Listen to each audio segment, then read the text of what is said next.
भूपेंद्र सिंह ने बयान दिया है, ओबीसी आरक्षण पर हमने सुप्रीम कोर्ट में निकायवार आंकड़े दिए।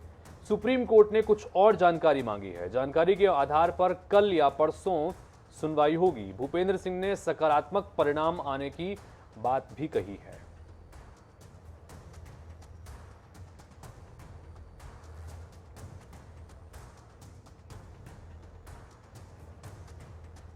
तो कुल मिलाकर ये महत्वपूर्ण खबर, चूंकि ओबीसी आरक्षण से संबंधित मामला और इस मामले में नगरीय प्रशासन मंत्री भूपेंद्र सिंह ने ये बयान दिया है और इन्होंने कुछ उम्मीद जताई है सकारात्मक रूप से कि ओबीसी आरक्षण पर हमने सुप्रीम कोर्ट में निकायवार आंकड़े पेश किए हैं। रिव्यू पिटीशन चूंकि लगाई गई थी सुप्रीम कोर्ट में सरकार द्वारा और उसमें निकायवार आंकड़े दिए गए हैं, जानकारी दी गई है। जानकारी के आधार पर कल या परसों में सुनवाई होगी और कुछ सकारात्मक चीजें वहां से निकल के आएगी, ऐसी उम्मीद यहां पर की जा रही है।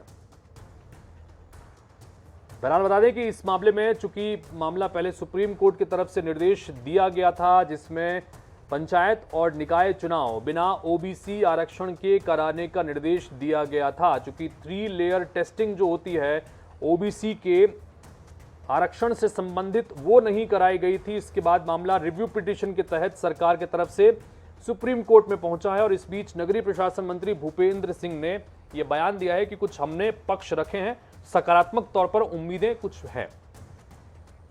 अनुराग मालवीय हमारे सहयोगी इस वक्त जुड़ रहे हैं, उनसे बात करते हैं। अनुराग, सुप्रीम कोर्ट में रिव्यू पिटीशन दाखिल की गई है सरकार की तरफ से। भूपेंद्र सिंह का कहना है मंत्री कि हमने कुछ तथ्य रखे हैं जिसके आधार पर हमें उम्मीद है कि कुछ सकारात्मक फैसला आएगा। क्या कुछ जानकारी?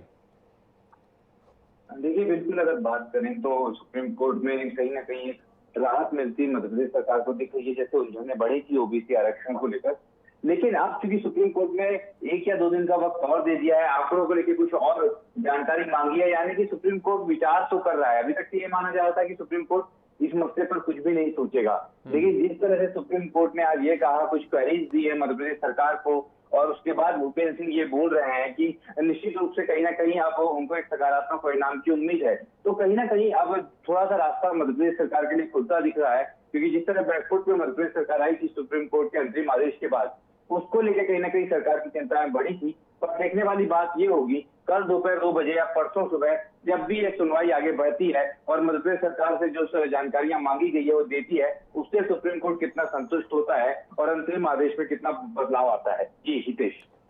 अनुराग, मंत्री भूपेंद्र सिंह ने जो बातें कही हैं उसके आधार पर भी, और जो आपने अभी बताया है कि कम से कम सुप्रीम कोर्ट ने अगर समय दिया है तो मतलब यह है कि सुप्रीम कोर्ट इस रिव्यू पिटीशन पर कम से कम सुनवाई करने को तैयार है।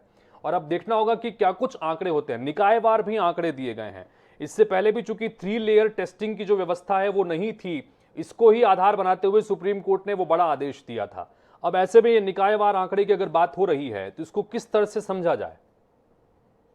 देखिए, बिल्कुल एक्चुअली जो ट्रिपल टी फॉर्मूला है 3 लेयर टेस्ट की जिसकी बात कही गई थी, उसमें जो एक महत्वपूर्ण बिंदु ये होता है कि आप जिस बॉडी के लिए रिजर्वेशन मांग रहे हैं उस बॉडी के हिसाब से आपको पॉपुलेशन रेशियो बताना होगा उस वर्ग का जिसमें रिजर्वेशन की मांग की गई है। अभी तक मध्य प्रदेश सरकार ने जो आंकड़े पेश किए गए थे उसके संदर्भ में ये कहा गया कि वो प्रदेश के स्तर से आंकड़े का टोटल पॉपुलेशन ऑफ स्टेट का था वो, लेकिन बाद में इसको सुधार करके निकायवार आंकड़े पेश किए गए कि जिस निकाय में ओबीसी आरक्षण की मांग है उस निकाय में कितना % है।